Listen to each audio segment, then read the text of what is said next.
त्याच्या करता सूत्र कोणत्या पक्षाच्या आणि कोणत्या नगरसेवकांच्या हातामध्ये द्यायची अजून संपूर्णपणे चित्र स्पष्ट झालेलं नाही।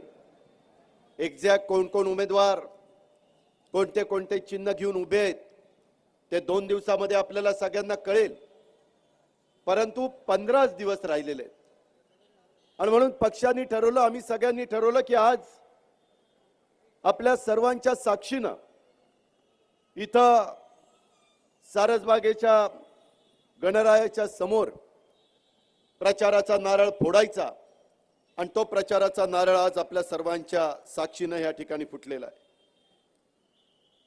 एक ऐतिहासिक शहर म्हणून तुमच्या माझ्या पुणे शहराची ओळख उभ्या भारताला आहे, जगाला देखील त्या ठिकाणी आहे आणि हे शहर महाराष्ट्राची सांस्कृतिक शैक्षणिक औद्योगिक राजधानी म्हणून देखील या शहराची एक ओळख आहे। माहिती तंत्रज्ञानाच्या क्षेत्रामध्ये आघाडीवर राहून आधुनिक आयटी जगताचं नेतृत्व करणारं शहर म्हणून महाराष्ट्रामध्ये या शहराची ओळख आहे। पाठीमागे ज्यावेळेस या शहराची सूत्र पूर्ण बहुमत न देता नागरिकांनी दिली, मला नेहमी वाटायचं त्यावेळेस मी सरकारमध्ये होतो, राज्याचा उपमुख्यमंत्री होतो, की पुणेकरांनी पूर्ण बहुमत दिलं असतं तर अधिक झपाट्याने आपल्याला पुण्याचा कायापालट करता आला असता, परंतु त्याच्यातच नाराजी न दाखवता त्याच्यामधनं मार्ग कसा काढता येईल याबद्दलचा प्रयत्न राष्ट्रवादी काँग्रेस पार्टीनं काँग्रेसला बरोबर घेऊन केला। समविचारी पक्षाला बरोबर घेऊन जाण्याचा प्रयत्न हा आदरणीय पवार साहेबांच्या सूचनेनुसार झाला, परंतु पूर्णपणे आघाडी होऊ शकली नाही। काही ठिकाणी मित्रत्वाची लढाई ही आम्हाला त्या ठिकाणी करावी लागते। भाजप शिवसेनेसारख्या जातीवादी पक्षाला बाजूला ठेवण्याच्या करता आपल्या सर्वांचं पुणे याच्यामध्ये समविचारी पक्षाची विभागणी होऊ नये हीच आमच्या सारख्याची भूमिका होती आणि त्याच्यामुळे बऱ्याचशा ठिकाणी राष्ट्रवादी आणि काँग्रेस एकत्र लढतीये, काही ठिकाणी मैत्रीपूर्ण लढतीये, त्यामध्ये काँग्रेसला मतदान करा म्हणून सांगणार, आम्ही घड्याळाला मतदान करा म्हणून सांगणार, परंतु जिथं आघाडी झालेली आहे तिथं काँग्रेसचं चिन्ह पंजा असेल किंवा घड्याळाचं चिन्ह राष्ट्रवादीचं असेल तिथं आपण आघाडीच्या बाबतीमध्ये तशा प्रकारचं मतदान माझ्या पुणेकरांनी करावं हीच माझी या सभेच्या निमित्तानं अपेक्षा आहे। कारण पुढच्या पिढीचं भवितव्य ठरवणारी ही निवडणूक आहे। काम करत असताना एक विजन डोळ्यासमोर ठेवून पवार साहेबांच्या मार्गदर्शनाखाली आम्ही काम करत आलो। चांगला विचार सातत्याने समाजाच्या समोर मांडण्याचा प्रयत्न केला, कुठं जातीपातीचं नातेवाईकाचं राजकारण केलं नाही। अनेकांना या शहराचं प्रतिनिधित्व करण्याची संधी दिली। गेल्या 5 वर्षामध्ये जर आपण पाहिलं तर पहिल्या वेळेस आम्ही वैशालीताई बनकरांना संधी दिली महापौर म्हणून, दुसऱ्या वेळेस चंचलाताई कोदऱ्यांना संधी दिली, तिसऱ्या वेळेस दत्तात्रय धनकवड्यांना संधी दिली, चौथ्या वेळेस आम्ही आता प्रशांत जगतापांना संधी दिली। एकंदरीतच या चौघांनी शहराचं प्रतिनिधित्व करत असताना माझ्या 8ही विधानसभा मतदारसंघातल्या जनतेला चांगलं वाटेल, अभिमान वाटेल, पारदर्शक कारभार असावा, हे सगळं चांगल्या पद्धतीनं यांनी राबवण्याचा प्रयत्न केला। पुणेकरांना मी एक आवर्जून सांगेन, बाकीच्या वेगवेगळ्या प्रकारच्या निवडणुकीमध्ये भ्रष्टाचाराचे आरोप होतात, परंतु राष्ट्रवादी काँग्रेस पार्टीवर गेल्या 5 वर्षात पुणे शहराचा विकास करत असताना एकही भ्रष्टाचाराचा आरोप झाला नाही ही जमेची बाजू राष्ट्रवादी काँग्रेस पार्टीची आहे। त्याच्यामध्ये सभागृह नेते सुरुवातीला सुभाष जगताप असेल, नंतरच्या काळामध्ये शंकर केमसे असतील, यांनी पण सभागृह चांगलं चालवण्याचा प्रयत्न केला। आम्ही देखील पुण्याला पिण्याच्या पाण्याच्या बाबतीमध्ये वरसगाव, पानशेत, खडकवासला, टेमघर या धरणाचं पाणी कमी पडायला लागलं, कारण बाहेरची लोक मोठ्या प्रमाणावर यायला लागली. मूळ पुणेकर तर होतेच आणि देशाच्याही कानाकोपऱ्यातनं विद्यार्थी शिक्षणाच्या करता येतात. कुठलंही शहर वाढायचं म्हटलं तर पाणी महत्वाचं त्यामधलं बाब आहे आणि ते पाणी मिळवून देण्याच्या करता आम्ही सगळ्यांनी पुढाकार घेतला आणि त्या ठिकाणी भामा अस्केड या धरणाचं पाणी आपण वडगाव शेरी, चंदननगर, खराडी पार इकडे हडपसरच्या परिसरामध्ये आणण्याच्या करता पाईपलाईन टाकायला सुरुवात केली. अनेक प्रकारच्या उंच पाण्याच्या टाक्या माझ्या पुणेकरांना 24 तास 7 दिवस पाणी मिळालं पाहिजे ही राष्ट्रवादी काँग्रेस पार्टीची भूमिका. त्या पद्धतीने आपण ती राबवली आणि त्याच्यातून वेगवेगळ्या प्रकारे जलशुद्धीकरण केंद्र हे आपण वारजे असेल किंवा त्या ठिकाणी आपल्या वेगवेगळ्या पर्वतीच्या परिसरामध्ये, आपल्या चांदणी चौकाच्या परिसरामध्ये अशा अनेक ठिकाणी आपण त्यालाही अग्रक्रम देण्याचा प्रयत्न केला. उद्यानाच्या बाबतीमध्ये म्हणू नका, क्रीडांगणाच्या बाबतीमध्ये म्हणू नका, हे सगळी समाजाची गरज आहे. उंच उंच इमारती झाल्यानंतर मुलांनी खेळायचं कुठं? त्या ठिकाणी त्यांच्या अंगामध्ये क्रीडा नैपुण्य असल्यानंतर त्यांना तशा प्रकारच्या पायाभूत सुविधा उपलब्ध करून देण्याचं काम राष्ट्रवादी काँग्रेस पार्टीनं या महानगरपालिकेच्या माध्यमातून त्या ठिकाणी केलं. एकंदरीतच तुम्ही पहा, या शहरामध्ये जे प्रमुख पक्ष काम करतात त्याच्यामध्ये राष्ट्रवादी काँग्रेस पार्टीचा अध्यक्ष या नात्याने चेहरा वंदनाताई चव्हाणांचा आहे. त्यांनी महापौर म्हणून इथं काम केलेलं आहे. एन्व्हायरमेंटच्या संदर्भामध्ये त्यांचा अभ्यास आहे. हे शहर विकासाच्या बाबतीमध्ये कुठं मागे राहू नये, ह्याच्यामध्ये सर्व घटकाला आपण पुढे घेऊन गेलं पाहिजे. ही पुणेकरांची जी अपेक्षा आहे ती अपेक्षेची पूर्तता करण्याच्या करता वंदनाताईंनी सातत्याने राष्ट्रवादी काँग्रेस पार्टीच्या छोट्या मोठ्या कार्यकर्त्याला विश्वासामध्ये घेऊन उद्याचा माझा नगरसेवक नगरसेविका हा कार्यकर्त्याच्या शिबिराच्या निमित्तानं कसा तयार झाला पाहिजे, त्याला प्रश्न कसे सोडवता आले पाहिजे, कोणत्या प्रश्नाची उकल कसा पाठपुरावा करून करायची असते, हे असे अनेक प्रकारचे आम्ही त्याच्यामध्ये काम करण्याचा प्रयत्न केला. सुप्रिया सुळे हे आपल्या शहराच्या खासदार आहेत.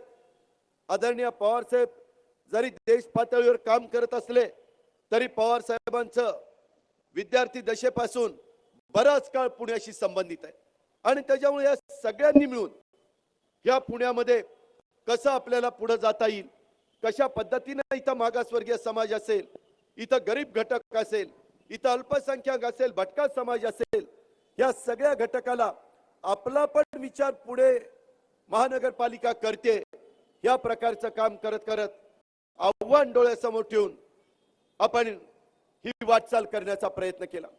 तुम्ही पहा, मधल्या काळामध्ये काही स्वप्न दाखवत अच्छे दिन आने वाले असं सांगितलं गेलं आणि केंद्रामध्ये सरकार भारतीय जनता पक्षाचं आलं. शिवसेनेचा टेकू त्यांनी घेतला. मला पुणेकरांना सांगा की गेल्या 2.5 वर्षामध्ये कोणतं असं महत्वाचं काम की ज्याच्यातनं पुणेकरांना अभिमान वाटेल अशा प्रकारे केंद्राने करून दाखवलं. मागे Jawaharlal Nehru national urban renewal mission मधनं हजारो कोटी रुपये पुण्याच्या सर्वांगीण विकासाच्या करता पवार साहेबांच्या मदतीनं आपण त्या ठिकाणी आणले. हाच हेतू होता की फक्त पुण्याच्या महानगरपालिकेमध्ये टॅक्सच्या रूपाने जो पैसा येतो त्याच्यातून पुण्याचा कायापालट होऊ शकणार नाही. आपल्याला गती वाढवावी लागणार आणि ज्यावेळेस आपल्याला अधिक जोपाने पुढे जायचं आहे त्यावेळेस आपल्याला निधी देखील बाहेर आणावा लागणार आणि त्याच्यामुळेच अनेक ठिकाणी तुम्हाला उड्डाण पूल दिसतील, ग्रेड सेपरेटर दिसतील, डिवायडर दिसतील. मला आठवत आहे पुणेकरांनी राष्ट्रवादी काँग्रेस पार्टीच्या हातामध्ये सूत्र दिली, त्याच्या आधी पुणे खड्ड्यांचं शहर म्हणून ह्या पुण्याची ओळख झालेली होती. आम्ही एक संकल्प केला, काही झालं तरी माझ्या पुणेकरांना आणि पुण्याच्या बाहेरनं येणारा जो वर्ग आहे ज्याला आपण फ्लोटिंग पॉप्युलेशन म्हणतो त्या वर्गाला पण पुण्यामध्ये आल्यानंतर एक समाधान वाटेल अशा पद्धतीचं काम आपण राष्ट्रवादी काँग्रेस पार्टीच्या माध्यमातून त्या ठिकाणी करून दाखवू आणि ते काम आम्ही सगळ्यांनी मिळून केलेलं आहे. उद्याच्या काळामध्ये देखील आम्ही अधिक चांगल्या पद्धतीनं काम करण्याच्या करता आमचा जाहीरनामा दिलेला आहे. आम्ही जे बोलतो ते करून दाखवतो. ही राष्ट्रवादी काँग्रेस पार्टीची भूमिका आहे वचनपूर्तीचं राजकारण करणारे ही राष्ट्रवादी काँग्रेस पार्टी आहे, हे आपल्याला कदापि विसरता येणार नाही, आपल्याला कदापि त्या ठिकाणी नाकारता येणार नाही.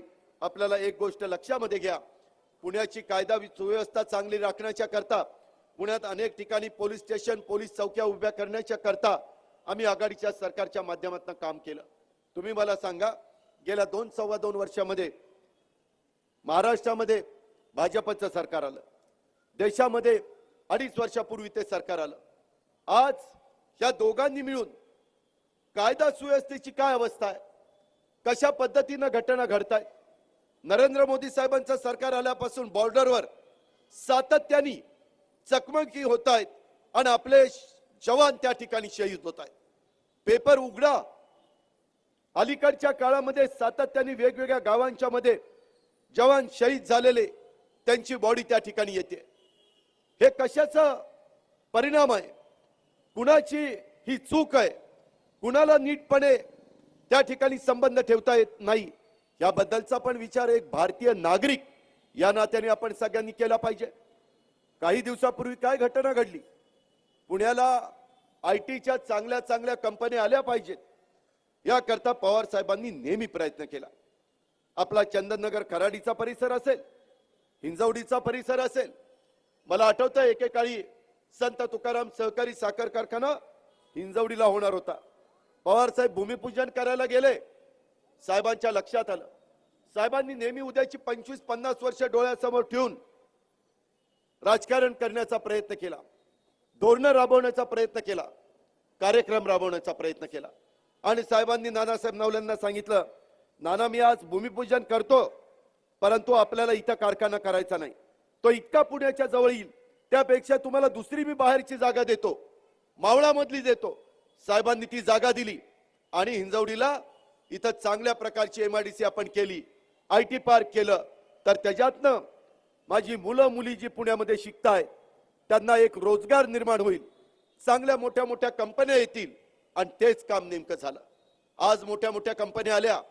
महानगरपालिकेमध्ये कारभार करत असताना शंकर केमसे असतील, सुभाष जगताप असतील, प्रशांत जगताप असतील, बाकीचे माझे सहकारी असतील, आमच्या ज्यावेळेस लक्षात आलं की IT कंपन्या इथं येत असताना त्यांना टॅक्सच्या बाबतीमध्ये काही आपण थोडीशी सवलत देण्याची गरज आहे, ती नाही दिली तर IT कंपन्या हैदराबादला जातील, कंपन्या बेंगलोरला जातील, कंपन्या इतर भागामध्ये जातील. त्याकरता माझ्या इथल्या तरुणाला तरुणीला पण रोजगार मिळाला पाहिजे आणि त्याकरता आपण निर्णय घेतला. महानगरपालिकेने तशा प्रकारची अंमलबजावणी केली. एक चांगल्या प्रकारचा मेसेज जगातल्या आणि देशातल्या IT कंपन्यांना त्याच्यातनं गेला. कशा करता, तर माझ्या इथल्या मुलांना मुलींना रोजगार मिळावा. सरकारमध्ये असताना पुण्याच्या आजूबाजूला, पिंपरी चिंचवडच्या आजूबाजूला मोठ्या मोठ्या ऑटो इंडस्ट्री आणण्याचा आपण प्रयत्न केला. खूप काही कंपन्या आपण आणल्या. कशा करता आणल्या, की माझ्या इथल्या मुलांना मुलींना त्यांना दुसरा कुठला पर्याय नाही, अशा वेळेस त्यांना रोजगार मिळाला पाहिजे. ही कष्टकऱ्यांची नगरी आहे, ही एक ऐतिहासिक नगरी आहे, युगपुरुष छत्रपती शिवाजी महाराजांच्या पदस्पर्शाने पावन झालेली नगरी आहे आणि त्याच्यामुळे ह्या नगरीमध्ये राहत असताना आपल्याला योग्य पद्धतीचा न्याय द्यायचा आहे. तशा पद्धतीनं काम आपण सगळेजण करत आलेलो आहे. माझी पुणेकरांना या प्रचाराच्या नारळ फोडण्याच्या सभेच्या निमित्तानं आव्हान आहे की तुम्हाला निर्णय घ्यायचा आहे, बहुजनांच्या हातामध्ये पुण्याची सूत्र द्यायची का मुठभर लोकांच्या हातामध्ये पुणेकरांची सूत्र द्यायची, याचा कुठेतरी विचार आपण केला पाहिजे. तुम्हाला निर्णय घ्यायचा आहे. गुंडांचा पक्ष म्हणून ज्यांची ओळख झाली, मी म्हणत नाही, स्वतः उद्धव ठाकरे म्हणतात हे गुंडांचे मुख्यमंत्री आहेत, अशांच्या हातामध्ये पुण्याची सूत्र द्यायची का पवार साहेबांच्या सारख्या राष्ट्रीय नेत्याच्या मार्गदर्शनाखाली काम करणारा हा आमचा जो राष्ट्रवादी काँग्रेस पार्टीचे उमेदवार आहेत त्यांच्या हातामध्ये सूत्र द्यायची, त्याच्यामध्ये दलाली करणाऱ्यांच्या हातामध्ये सूत्र द्यायची का पुणेकरांचा योग्य पद्धतीचा विचार आणि पुणेकरांना योग्य रस्त्याने नेणाऱ्या राष्ट्रवादी काँग्रेस पार्टीच्या हातामध्ये सूत्र द्यायची. हा खऱ्या अर्थाने तुमच्या सगळ्यांच्या समोर सवाल आहे आणि त्याचा निर्णय 21 तारखेला तुम्हाला घ्यायचा आहे. कोण तिकीट वाटप करताय, काय पेपरला बातम्या आल्या, अहो, भारतीय जनता पक्ष सत्तेवर असताना पैसे घेऊन तिकीट वाटप करतोय असं नाशिकला घडलं. या पद्धतीची अवस्था आज राष्ट्रवादी काँग्रेस पार्टीने तिकीट वाटप करत असताना अल्पसंख्याक समाज असेल, मागासवर्गीय समाज असेल, माझा बहुजन समाज असेल, माझा ख्रिश्चन समाज असेल, वेगवेगळ्या घटकाला, महिलांना समाजामध्ये एक मानाचं स्थान कसं देता येईल. आज महिला अध्यक्ष देखील राष्ट्रवादी काँग्रेस पार्टीनं पार्टीच्या या वंदनाताईंच्या रूपाने ह्या शहराला दिलेले आहे. त्यांची प्रतिमा कुठल्याही पुणेकरांना विचारा की आज भारतीय जनता पक्षाचा अध्यक्ष घ्या, मनसेचा अध्यक्ष घ्या, तिथं काँग्रेसचा अध्यक्ष घ्या, तिथं शिवसेनेचा अध्यक्ष घ्या, तिथं आणखीन कुठले पक्ष असतील त्यांचा अध्यक्ष घ्या, या सगळ्या अध्यक्षांच्या मध्ये उजवा अध्यक्ष आणि योग्य अध्यक्ष कोण आहे, सगळे वंदनाताईंचंच नाव घेतील. ही राष्ट्रवादी काँग्रेस पार्टीची भूमिका, कारण हे शहर आपल्या सर्वांचं शहर आहे. शेवटी आपण सगळेजण पुणेकर आहोत. ह्याच्यामध्ये इथलं तिकीट वाटप करत असताना भारतीय जनता पक्षाने काय केलं? कुणाला तिकीट दिली? गुंडांना तिकीट. कुणाचं स्वागत केलं? ज्यांच्यावर मोकाच्या केसेस आहेत, ज्यांच्यावर तडीपारच्या केसेस आहेत, ज्यांच्यावर त्या ठिकाणी खंडणी गोळा करण्याच्या केसेस आहेत, अशा पद्धतीच्या लोकांच्या हातामध्ये पुण्याची सूत्र देताय. ह्याच्या संदर्भामध्ये आपण विचार करणार आहे का नाही? बंधू भगिनींनो, एकदाच ही संधी मिळत असती. तुम्ही बघितलं ज्यावेळेस नरेंद्र मोदी साहेबांनी सांगितलं की मला सूत्र द्या, मी चांगले दिवस दाखवतो. काय झालं नोटाबंदीनं? 50 दिवस झाले, आता 50 दिवस नाही, आता 90 दिवस होत आले. चित्र बदललं, लोकांचे प्रश्न सुटले. किती नकली नोटा मिळाल्या का मोदी साहेब सांगत नाही? किती काळा पैसा मिळाला का आरबीआय सांगत नाही? किती त्याच्यातनं भ्रष्टाचार निघाला का सांगत नाही? कशा करता हे थांबवलं? आज तर सगळे सांगतात की जेवढा पैसा लोकांच्या हातामध्ये होता तेवढा सगळ्या बँकेमध्ये जमा झाला. ह्याच्याबद्दल उत्तर चाय पे चर्चा, मन की बात ह्याच्यामध्ये होत नाही. अंगलट आल्यानंतर तो प्रश्न बाजूला केला जातो. आज महत्वाचे प्रश्न जनतेच्या समोर आहेत. काय आपण बघतोय? महत्वाच्या प्रश्नाला फाटा देण्याचं काम, आणि भाजप शिवसेना राज्यामध्ये सत्तेवर आहे, देशामध्ये सत्तेवर आहे, आणि तिथे एकमेकाची अवकात काढण्याचं काम चाललंय. अरे, एकमेकाची अवकात काढून इथल्या लोकांचे प्रश्न सुटणार नाही. एकमेकाला दुर्योधनाची उपमा देऊन, शकुनी मामाची उपमा देऊन, कौरव पांडवांची उपमा देऊन या महाराष्ट्राचे, शाहू फुले आंबेडकरांच्या महाराष्ट्राचे, पुरोगामी विचारांच्या महाराष्ट्राचे प्रश्न सुटणार नाही. हे काही भाजप शिवसेनेला कळत नाही.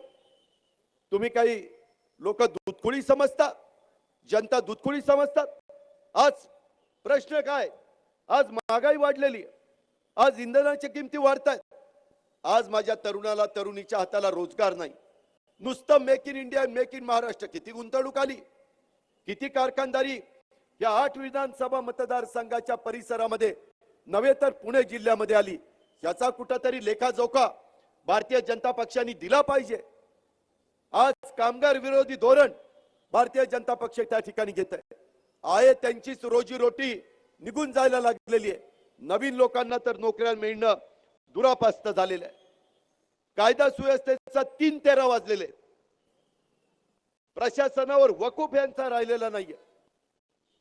पोलीस यंत्रणा एवढा राजकीय हस्तक्षेप चाललेला आहे की न सांगितलेलं बरं. त्याचा उल्लेख माझ्या आधीच्या वक्त्यांनी केला. संपूर्ण निवडणुकीची यंत्रणा ही स्वतःच्या उमेदवारांच्या पक्षाच्या करता राबवण्यात केबिलवाना प्रयत्न हा भारतीय जनता पक्षाचा चाललेला आहे. ज्यावेळेस 15 वर्ष आम्ही सरकारमध्ये होतो, 99 ते 2014, एक देखील निवडणूक अशी दाखवा की सत्तेचा गैरवापर करून आम्ही त्या ठिकाणी कुठेतरी निवडणुका जिंकण्याचा प्रयत्न केला. विरोधकांना त्याच्यातनं नेस्त नाबूद करण्याचा प्रयत्न केला. विरोधक पण एक महत्वाचा लोकशाही मधला घटक आहे. त्याच्याशिवाय खऱ्या अर्थाने आपल्याला पुढे जाता येत नाही. परंतु त्याची पूर्णपणे विसर हा भारतीय जनता पक्षाला त्या ठिकाणी पडलेला. आज माझ्या पुण्यातले आम्ही सगळ्यांनी ठरवलेलं होतं, पुण्यामध्ये आपल्याला मेट्रो पाहिजे. वाहतुकीचा प्रश्न सोडवण्याच्या करता आपण अनेक प्रकार केले, परंतु आता मेट्रो शिवाय पर्याय नाही. आणि म्हणून आपण मेट्रो कात्रज ते निगडी जे पिंपरी चिंचवडचं शेवटचं टोक आहे आणि आपलं शेवटचं टोक कात्रज आहे, अशा पद्धतीने कॅबिनेटमध्ये आम्ही मान्यता दिली होती. भारतीय जनता पक्षाला घाई झाली होती. येणाऱ्या महानगरपालिकेच्या निवडणुकीमध्ये मत मिळवण्याच्या करता, लोकांना आपलंसं करण्याच्या करता ती मेट्रो फक्त स्वारगेट ते चिंचवड एवढीच त्यांनी केली. काय त्याचा उपयोग आहे? करायचं तर उद्याची 50-100 वर्ष डोळ्यासमोर ठेवून करायचं असतं आणि तशा पद्धतीनं आम्ही त्याला मान्यता दिलेली होती. आजही मेट्रोच्या संदर्भातल्या ज्या परवानग्या आहेत त्या परवानग्या नाही. तुम्ही बघा हा भारतीय जनता पक्ष कसा आहे. निवडणुका जवळ कुठं आल्या की गुजरातमध्ये त्यांना पोलादी पुरुष म्हणून ज्यांना ओळख होती त्या सरदार वल्लभभाई पटेलांचं स्मारकाची आठवण त्या ठिकाणी होते. त्याच्यामध्ये कुठल्या निवडणुका आल्या की हिंदू मिलमध्ये डॉक्टर बाबासाहेब आंबेडकरांचं स्मारक बांधायचं, अशा प्रकारची त्यांना आठवण होते. आज हिंदू मिलमध्ये काम सुरू झालंय, जाऊन बघा, काम देखील सुरू झालेलं नाहीये. ज्यावेळेस मराठा मोर्चे निघायला लागले, एक मराठा लाख मराठा, संपूर्ण समाज एक झाला. देशाच्या इतिहासामध्ये एवढे मोठे मोर्चे कुठे निघाले नव्हते. असे मोर्चे निघाले, शांततेने निघाले. कोणता पक्ष नाही, कोणता नेता नाही, कोणता झेंडा नाही. ते लक्ष विचलित करण्याच्या करता युगपुरुष छत्रपती शिवाजी महाराजांचा 3600 कोटी रुपयाचा स्मारक अशा पद्धतीने त्याचं भूमिपूजन केलं. त्याकरता प्रतिमोर्चे काढण्याचा प्रयत्न केला. खरं तर आता मिळालेल्या समाजाला, आरक्षणाला कोणताही धक्का न लावता मुस्लिमांना, मराठा समाजाला, लिंगायत समाजाला, धनगर समाजाला आरक्षण मिळालं पाहिजे, ही भूमिका होती. गरीबातल्या गरीब माणूस इतरांच्या बरोबरीने आला पाहिजे. परंतु ते सूत्र बाजूला वासनात गुंडाळून ठेवण्याचं काम हे भारतीय जनता पक्षाने केलं. याचा कुठेतरी विचार हा मतदारांनी करण्याची वेळ त्या ठिकाणी आलेली आहे.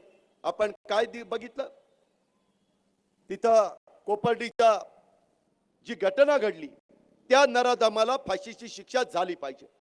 का नाही इतक्या दिवसात फाशीची शिक्षा झाली? का नाही तिथे फास्ट ट्रॅक कोर्ट त्या ठिकाणी चालू करण्यात आलं? आज त्यांच्यामध्ये मधी आपल्या आयटीच्या हिंजवडीमध्ये रात्रीच्या दिवशी एक मुलगी, मेरिटची मुलगी, तिला एक महत्वाची मोठी कंपनी कामाच्या करता बोलवते. त्याच्यामध्ये वॉचमन तिथं उभा असतो. वॉचमन एकटक त्या भगिनीकडे बघतो. ती एवढंच म्हणते, का रे बाबा माझ्याकडे एकटक बघतोय, मी तुझी तक्रार करीन. एवढ्यावर त्याला राग आला. आणि मुलगी मेरिटची, तिचं लग्न वडील ठरवणार होते आणि ती वर जाऊन काम करते. हा वर काहीतरी याच्या डोक्यामध्ये वेगळा विचार यायला लागला. हा वर गेला, फोन खाली वाजला म्हणून खाली आला, पुन्हा वर गेला, पुन्हा खाली आला. ज्यावेळेस त्याला पकडलं त्यावेळेस तो म्हणत होता, ती मला म्हणत होती माझं लग्न होणार आहे, मला मारू नको, मला मारू नको. त्याने तिथली एक केबल घेतली, तिचा गळा दाबला आणि तिला खलास करून टाकली. हा कायदा सुव्यवस्था? अहो एवढ्या घटना सातत्याने घडतायत. हे नाकारते सरकार आल्यापासून 2 वर्षामध्ये 8000 शेतकऱ्यांनी आत्महत्या केलेल्या आहेत. तरी देखील ह्या सरकारला जाग येत नाहीये. निवडणुका जवळ आल्या. उत्तर प्रदेशमध्ये सांगितलं की आमचं सरकार येऊ द्या, आम्ही शेतकऱ्यांना कर्जमाफी देतो, आम्ही त्या ठिकाणी शेतकऱ्यांना 0% व्याजाने कर्ज देतो. का महाराष्ट्रातल्या निवडणुका झाल्या? महाराष्ट्रातल्या शेतकऱ्याला गरज नाही? महाराष्ट्रातल्या शेतकऱ्याला तो आत्महत्या करतोय त्याकरता त्याला कर्जमाफी का नाही? त्याला 0% व्याजाने त्या ठिकाणी कर्ज का नाही? याचा विचार काही करत नाही. योग्य वेळ आल्यानंतर करू. प्रत्येक गोष्ट निवडणुका डोळ्यासमोर ठेवू. कशातनं आपल्याला फायदा होईल? आम्ही 15 वर्ष सरकार चालवलं. आज आम्ही महानगरपालिका चालवतो. फायदा बघून निर्णय आम्ही घेत नाही. समाजाच्या हिताचे, जनतेच्या भल्याचे, नागरिकांना योग्य पद्धतीने पुढे नेण्याचे या प्रकारचे निर्णय राष्ट्रवादी काँग्रेस पार्टी त्या ठिकाणी घेत असते. तुम्ही बघा आज यांची मानसिकता काय? भारतीय जनता पक्षाची दलित विरोधी मानसिकता आहे, मुस्लिम विरोधी मानसिकता आहे. मी कुठं जाती जातीमध्ये तेढ निर्माण करणारा कार्यकर्ता अजिबात नाही, परंतु यांनीच सांगितलं की आपल्याला रोहित यमुलाचा बळी कशामुळे गेला. आंबेडकर भवन यांच्या कारकिर्दीमध्ये जिथं डॉक्टर बाबासाहेब आंबेडकरांनी ते भवन उभं केलं होतं, का पाडलं गेलं? याचं उत्तर भाजप का देत नाहीये. संविधान बदलण्याच्या बद्दल एखादा खडा टाकण्याचं काम काय रिएक्शन येते, याबद्दलचे स्टेटमेंट कोण करतं? आरक्षण संपू पाहणार स्टेटमेंट कुणी काढलं? तोगडिया कुणाचा माणूस आहे? त्याच्या संदर्भामध्ये विनय कटियार त्यांनी काय स्टेटमेंट केलं की आता आरक्षण काढा. अरे आज पण आमचा आदिवासी मागासलेला आहे, आज पण आमचा मागासवर्गीय समाजाचा, दलित समाजाचा व्यक्ती, मुलं मुली हे मागे राहिलेले आहेत. त्यांना इतरांच्या बरोबर आणायला नको का? तुम्ही अशा पद्धतीनं मिठाचा खडा टाकण्याचं काम त्या ठिकाणी करताय. आज विद्यार्थ्यांचा वेगवेगळ्या ज्या घटना घडतायत, खून होत आहेत, त्याला जबाबदार कोण? दलित मुक्त भारत करण्याचा प्रयत्न कोण करायला निघालेला आहे? मुस्लिम मुक्त भारत करण्याचा प्रयत्न, असं स्टेटमेंट कुणी ह्या देशामध्ये काढलं? कशा करता काढलं? हे काही देशाचे प्रश्न आहेत. अहो, आपण सगळेजण भारतीय आहोत, आपण सगळेजण पुणेकर आहोत. त्याच्यामुळं समाजामध्ये अंतर पाडून तुमचा माझा विकास होऊ शकत नाही, हे जगामध्ये सिद्ध झालेलं आहे. मायावतींची तुलना वारांगणेशी करणारे हे भारतीय जनता पक्ष. अरे आपण महिलेला मातेच्या स्वरूपामध्ये, भगिनीच्या स्वरूपामध्ये, मुलीच्या स्वरूपामध्ये बघतो, आणि एक मायावती आमच्या मागासवर्गीय समाजाची एक भगिनी, ती त्यांचा विचार मांडते, त्यांची भूमिका पटवून देण्याचं काम करते. या भारतीय जनता पक्षाच्या नेत्यांना काही लाज, काही वाटत नाही, काही शरम वाटत नाही की मायावतीची तुलना वारांगणेशी करतायत? ही लोक, ही त्यांची संस्कृती, ही त्यांची पद्धत. गोमांस खाणारे, विक्री करणाऱ्यांचा खून करणारी ही माणसं, मेलेल्या जनावरांचं कातडं काढणारा एक वर्ग आहे, हे नाकारू शकत नाही. ग्रामीण भागामध्ये गेल्यानंतर तुम्हाला ते कळेल. हे आज नाही, 5000 कोटी वर्षापासून चालत आलेल्या बाबी आहेत. एखादा जनावर मेल्यानंतर त्याच्यामध्ये कातडं काढलं जातं, त्याच्यातल्या काही गोष्टी बनवल्या जातात. झी 24 तास रहा एक पाऊल पुढे.